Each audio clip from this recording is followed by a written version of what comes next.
Mula pa noon, mailap na sa tao si Christine. Ayaw niyang pinakikialaman ang buhay niya, lalo na ng kanyang ama na si Donald Robertson. Si Mr. Robertson ay isang successful businessman. Nasanay siyang kinokontrol ang lahat ng bagay na pag-aari niya, maging ang mga taong nagtatrabaho para sa kanya. Ngunit ang pagkontrol sa lahat ng aspeto pagdating sa buhay ng kanyang anak ay ibang usapan. Bata pa lamang ay malakas na ang loob ni Christine. 7 taong gulang pa lamang siya noong pumanaw ang kanyang ina, kaya halos ng kanyang alaala ay puro tungkol sa kanyang tatay. Bilang isang ama, sinikap ni Mr. Robertson na maibigay ang lahat ng pangangailangan ni Christine, lalo na ang material na bagay. Kumuha si Mr. Robertson ng mga kasambahay at tutor para sa kaisa-isa niyang anak. Naging maayos naman ang naging pagpapalaki kay Christine. Sa katunayan, graduate siya sa prestihiyosong universidad with honors.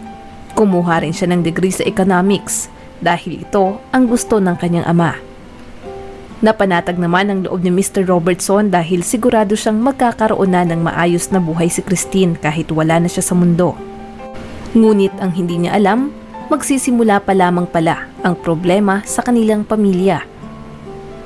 Napag-isip-isip ni Mr. Robertson na siya ay nagkakaedad na. At bago pa siya mawala ay gusto niyang maikasal si Christine sa lalaking pwede niyang ipagkatiwala ang negosyo. Alam niyang ang mga babae ay dapat na nasa bahay lamang para alagaan at palakihin ng maayos ang mga bata, habang ang mga lalaki naman ang magtatrabaho para sa pamilya.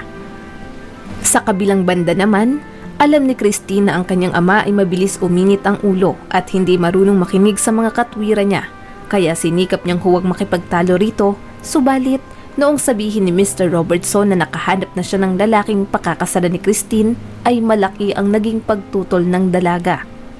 "Dad, buhay ko to. Naiintindihan niyo ba ako? Hindi naman pwedeng gawin ko ang gusto niyo sa lahat ng oras. Baka nakakalimutan niyo na nasa wastong edad na ako. May karapatan akong magdesisyon kung sino ang aking pakakasalan." Noong mga oras na iyon ay hindi niya alam kung gaano niya nasaktan ang damdamin ng kanyang ama. "Anak, hindi naman ako basta nagdesisyon para sa'yo. Pinag-isipan ko itong mabuti. May mas malalim akong dahilan. At para sa akin, si Brandon ang lalaking makabubuti para sa'yo. Mayaman ang kanyang mga magulang at kung titingnan ang kanilang yaman ay halos kapareho lang natin. Bukod pa roon ay marami silang koneksyon kahit pa sa politika." Paliwanag ni Mr. Robertson. Nang marinig ni Christine ang bagay na ito ay lalo siyang nagulat. Matagal niya nang kilala si Brandon at wala naman siyang masasabi na masama o mabuti tungkol rito. Totoo namang mayaman ang kanyang mga magulang, pero dahil roon ay hindi natuto si Brandon na magsikap sa buhay. Wala rin siyang pakialam sa perang ginagastos dahil hindi niya naman iyon pinaghirapan. Ang alam niya lamang ay magpakasarap sa buhay habang nilulustay ang pera ng kanyang mga magulang.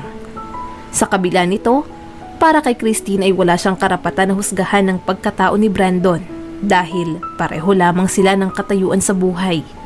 Maging siya rin sa kanyang sarili ay hindi naranasang maghirap o magtrabaho para kumita ng pera. Pareho lamang sila ng kinalakihan, isang bagay na nakikita ni Mr. Robertson bilang advantage para ipakasal ang dalawa. Para kay Mr. Robertson at sa mga magulang ni Brandon, pareho silang makikinabang sa pera at koneksyon ng bawat isa.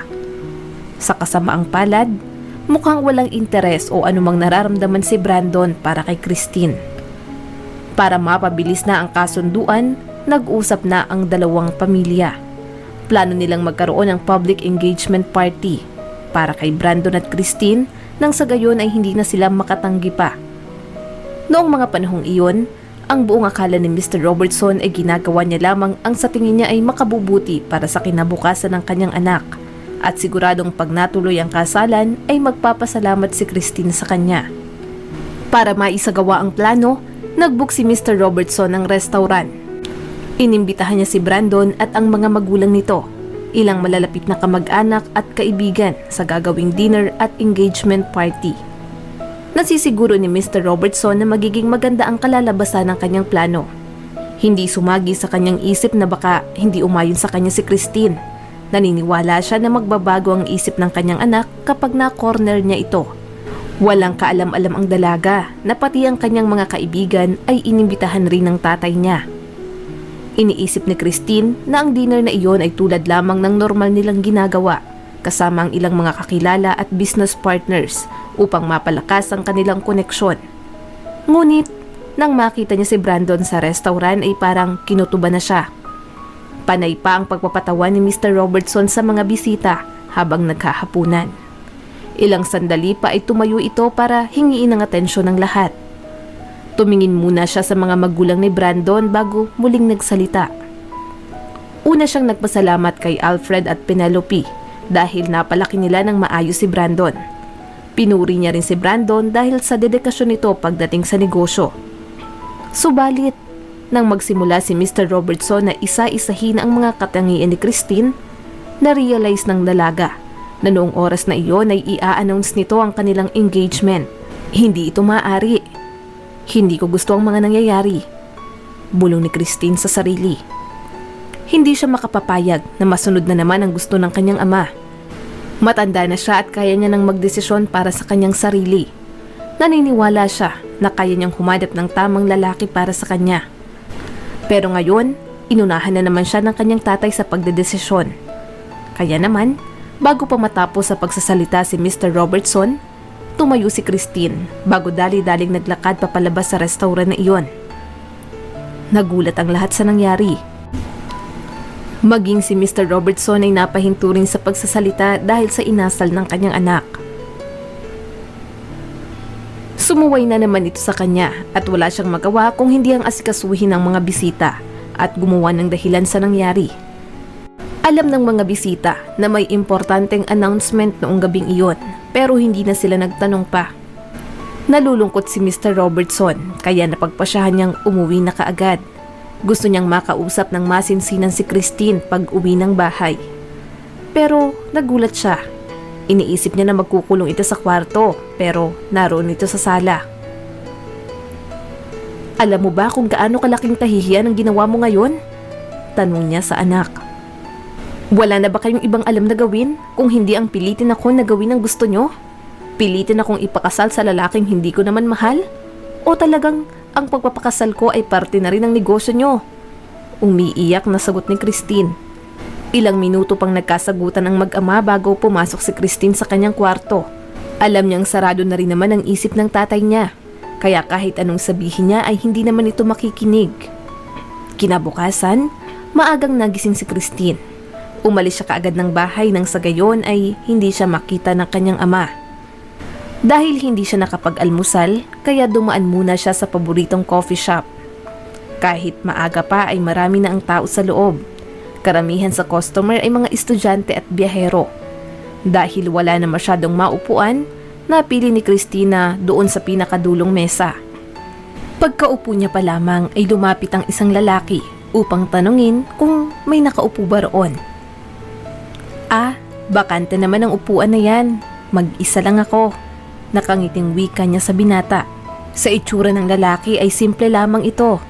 At sa tingin ni Christine ay isa siyang mekaniko o gas station attendant. Dahil sa suot nitong lumang jacket, pantalon at maduming sapatos. Nakaramdam siya ng awa para sa lalaki. Naisip niya na hindi lahat ay kayang manamit ng mamahalin tulad niya o tulad ni Brandon. Nagpakilala ito bilang Gabriel.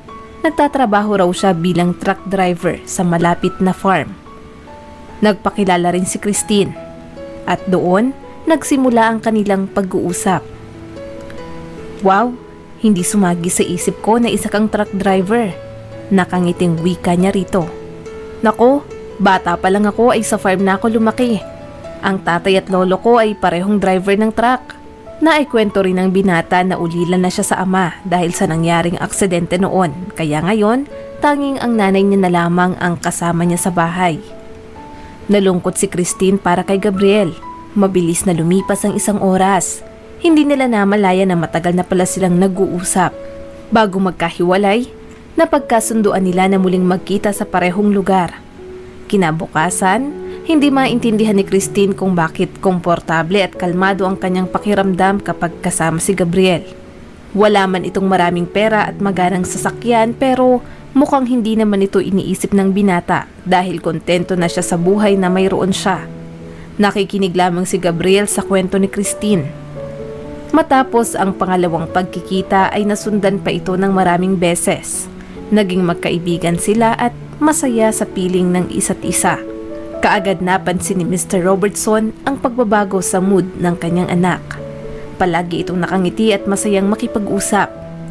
Hindi nagtagal, nalaman niya ang tungkol sa relasyon ng kanyang anak at truck driver. Noong araw ding iyon, nagkasagutan na naman ang mag-ama. Hindi makapapayag ang negosyante na masira ang plano niya para sa kanyang anak. Binalaan niya si Christine na itigil nito anuman ang relasyon sa truck driver. "Dad, matanda na ako. Bakit hindi niyo ako hayaan na gawin ang gusto ko? Bakit hindi ako pwedeng makipag-date kay Gabriel?"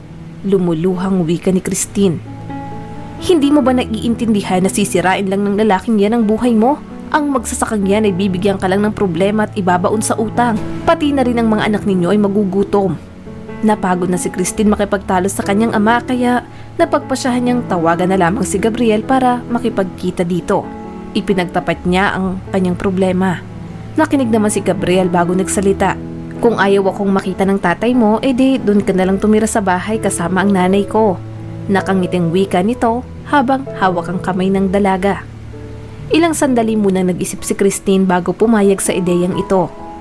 Ginawa niya ang bagay na ito para sana gantihan ang kanyang ama. Pero hindi niya naman lubos akalain kung ano ang susunod na mangyayari. Lalong ikinagalit ni Mr. Robertson ang pangyayaring ito. Ikinansel niya ang lahat ng credit cards ni Christine at kinuha niya rin ang kotse. Mula nang lumipat si Christine sa farm ay nakaramdam siya ng kapayapaan at katahimikan ng isipan. Isang bagay na matagal niya nang gustong maramdaman. Si Priscilla, ang nanay ni Gabriel, ay masaya para sa magkasintahan. Minahal niya si Christine na parang tunay na anak. Masaya pero hindi naging madali ang buhay roon.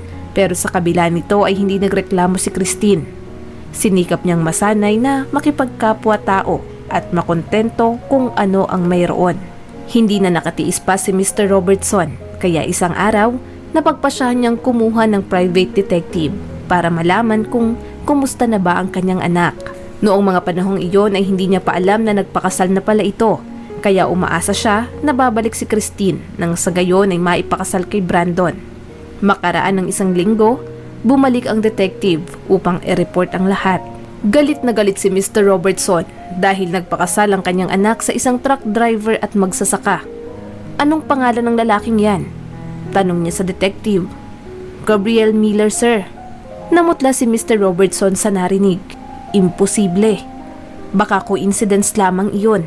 Para makumpirma ang lahat, napagpasyahan niya na siya na mismo ang bumisita kay Christine at sa asawa nito. Nagulat si Christine nang makita ang kanyang ama. Niyakap niya ito kaagad dahil ang totoo ay miss na miss niya na ito. Mahinahong nagsalita si Mr. Robertson. Binati niya si Priscilla bago kinausap si Gabriel. Inilahad ni Gabriel ang kanyang kamay at inabot naman ito ng negosyante. Habang kumakain ng pananghalian ay hindi na nagpaligoy-ligoy pa si Mr. Robertson. Tinanong niya si Gabriel kung ano ang ikinamatay ng tatay nito. "Noong araw na namatay po ang tatay ko ay magkasama kami. Maaga kaming naglakad patungo sa farm para tingnan ng mga hayop dahil masama ang panahon. Dahil sa lakas ng ulan ay hindi na namin napansin na may paparating na sasakyan. Hindi na nakaiwas pa ang tatay ko dahilan para masagasaan siya at mamatay sa aksidente." Hindi nakapagsalita si Mr. Robertson sa kanyang narinig. Namutla siya at kitang-kita ito sa kanyang mukha. Napaluhod na lamang siya habang humihingi ng tawad. "Patawarin niyo sana ako. Pagmamayari ko ang sasakyang iyon. Naroon ako sa likod ng driver nang mangyari ang aksidente. Hindi ko sinasadya ang nangyari. Matagal nang namatay ang driver ko dahil sa cancer, habang ako naman ay nakokonsensya pa rin sa nangyaring iyon." Hindi makapaniwala si Christine sa kanyang nalaman. "Hindi niyo ho kasalanan ang nangyari. May pagkakamali rin ho kami ng tatay ko dahil tumawid kami ng basta-basta. Matagal na panahon nang nangyari iyon at siguradong maging ang tatay ko ay napatawad na rin po kayo." Noong araw na iyon, nangako si Mr. Robertson kay Priscilla na tutulungan niyang mag-asawa na magkaroon ng maayos na buhay. Hindi niya napakikialaman pa ang relasyon ng mga ito. Bagkos ay susuportahan niya pa, lalo na ngayong 2 buwan ang nagdadalang tao si Christine.